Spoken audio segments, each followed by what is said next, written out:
Esteemed church leaders, on the occasion of the 105th General Assembly of the Presbyterian Church in the Republic of Korea, it is with great joy and privilege that I extend warm greetings to all of you on behalf of the Christian Conference of Asia.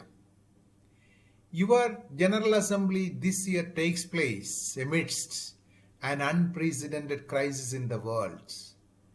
The year 2020 also brings us again the remnants of the painful past, especially the 70th year of the Korean War, as well as the 40th year of the Ganju uprising. Both events were appalling experiences bringing fear, suffering, instability, and struggle, as well as trauma to millions of Korean people. The COVID 19 pandemic situation now exacerbates the struggle and anxiety and uncertainty for the future.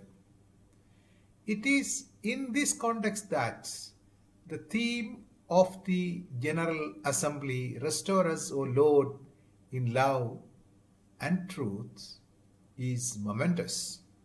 This prayer, beseeching Lord to restore us in truth and love supports truth.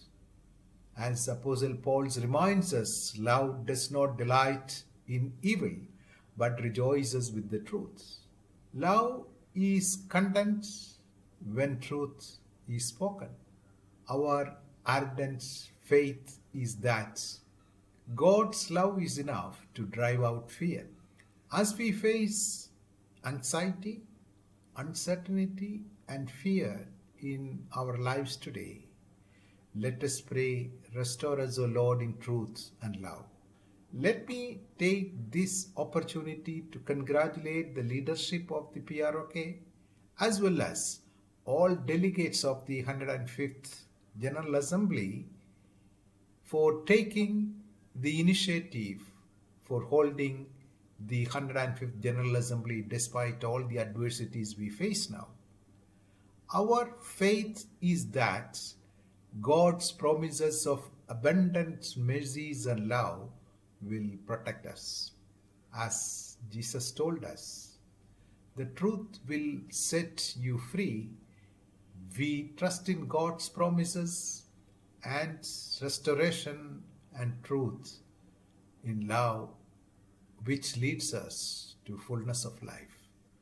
May the divine grace will guide you and the deliberations of the 105th General Assembly be a successful event. May God bless you all. Kamsamida.